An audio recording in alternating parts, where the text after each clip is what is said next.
This is Akhirul Zaman. What do you do? They say, well, we gotta have to amass a grand total of 15 million rands to build this beautiful masjid on board the ship. And this is a sign of progress. While the ship is sinking, brother. Yeah.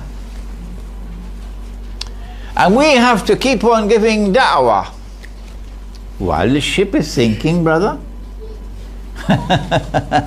We who have eschatology, we who have ilmu akhir zaman, and who can recognize the sexual revolution and recognize the feminist revolution as signs from Allah of Dajjal and of Gog and Magog, we say the guidance that comes from the Quran is different. The guidance comes from Surah Al-Kahf. In Surah Al-Kahf, it was young men, not old people. Young people. They were the ones, not the elders who were comfortable with their way of life. Innahum fityatun amanu bi rabbihim wa zidnahum huda. When a young man stands up while he's still young and shows a backbone made of steel, Allah increases his guidance and increases his faith. What did they do? When they realized that they could not change their society, but that if they pursued in the effort to change the society, they were going to be targeted.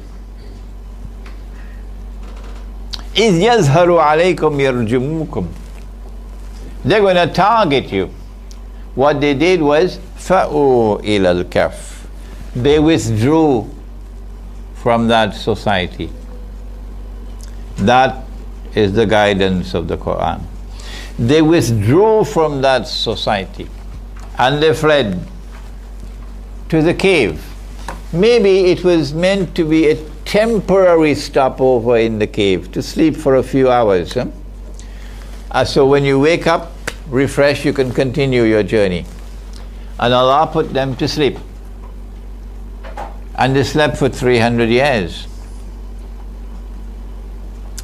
And Allah said, I've done that لِنَعْلَمَ أَيُّ الْحِزْبَيْنِ أَحْصَى لِمَا لَبِثُوا أَمَدًا. Because there's a profound lesson that He wants to teach us about what happened in the cave.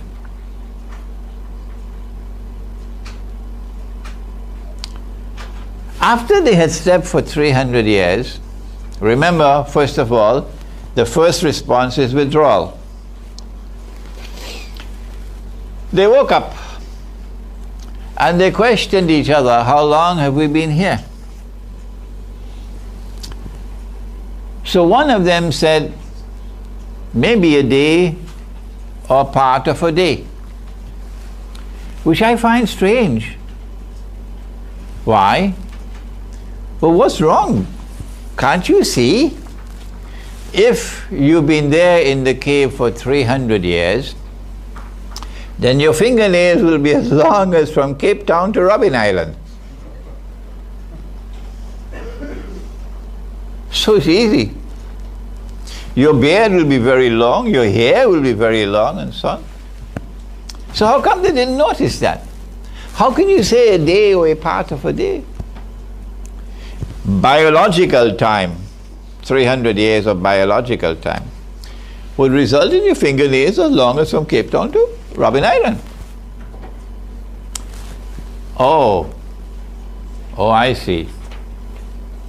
They spent 300 years, but they didn't spend those 300 years in biological time.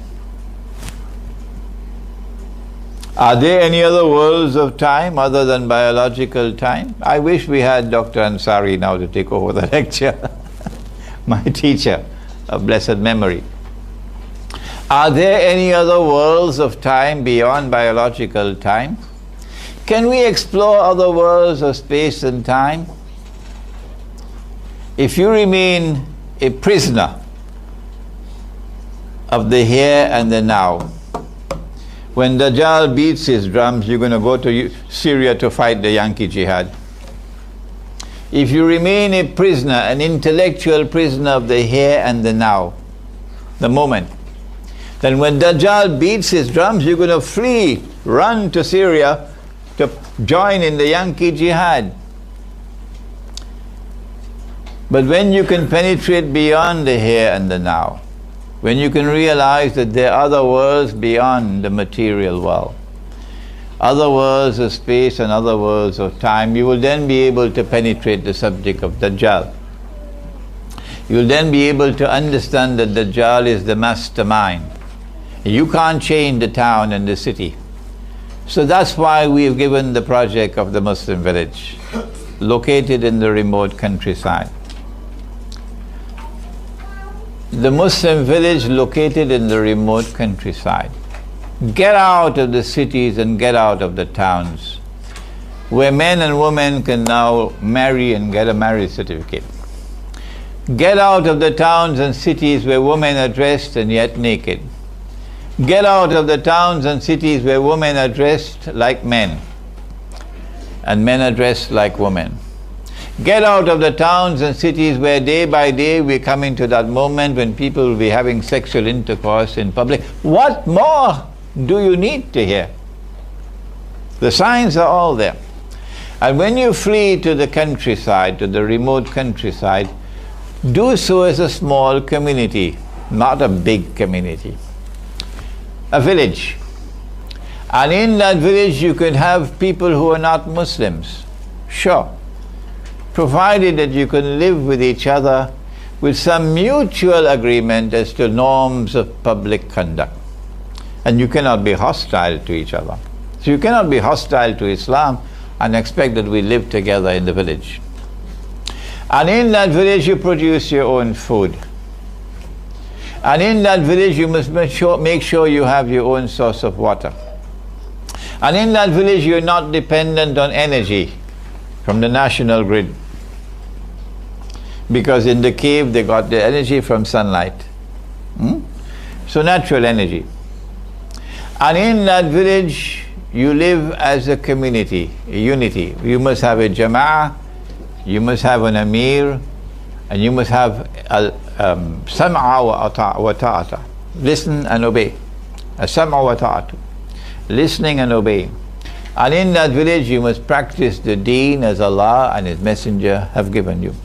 And if you do that, يَنْشُرْ لَكُمْ رَبُّكُمْ مِنْ رَحْمَتِهِ وَيُحَيِّي لَكُمْ مِنْ أَمْرِكُمْ مِرْفَقًا. Surah Al-Kahf says, Allah will shower you with His mercy and you'll be able to survive.